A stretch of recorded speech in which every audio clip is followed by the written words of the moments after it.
এই যে বন্ধুরা, কলা আলু কেটে নিয়েছি, কাঁচকলা। এটা ঝাল ফোড়নো ঝোল, তোমরা খেয়েছো ঝাল ফোড়নি ঝোল? তো সেটাই আজকে রান্না করবো, তোমাদের সাথে শেয়ার করব। দেখো রান্নাটা। এই যে কড়াই গরম হয়ে গেছে, এই যে কড়াইতে তেল দিয়ে দিলাম পরিমাণ মতো।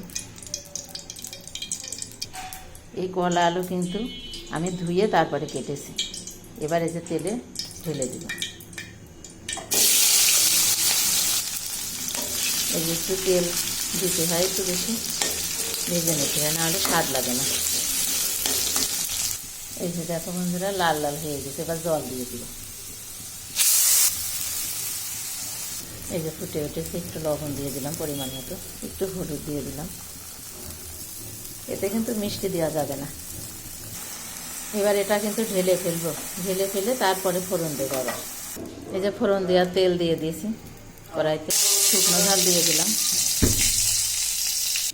এই যে 5 ফোড়ন দিয়ে দিলাম, হালকা ভাজা হয়ে গেছে। এবার ঢেলে এই দেখো বন্ধুরা, এটা খেতে কিন্তু খুব সুন্দর লাগে। তোমরা বাড়িতে বানাই খেয়ে দেখো, খুব ভালো লাগে। এতে কিন্তু আমি কোনো বাটনা দিই না, শুধু হলুদ লবণ ঝাল আর 5 ফোড়ন, শুকনো ঝাল দিয়েছি, কাঁচা ঝালও দিই না। এই ফোড়ন দিয়ে অল্প একটু ফুটলে নামাতে হবে। খুবই খেতে ভালো লাগে, তোমরা খেয়ে দেখো বাড়িতে। এটা যারা নিরামিষ খায় তাদের কাছে খুবই ভালো লাগবে। এর ভিতরে যদি বড়ি দেওয়া হয়, এই যে নতুন বড়ি এখন দিলে আরও টেস্টি হয়। এই যে বন্ধুরা হয়ে গেছে, এই যে নামাই ফেলেছি।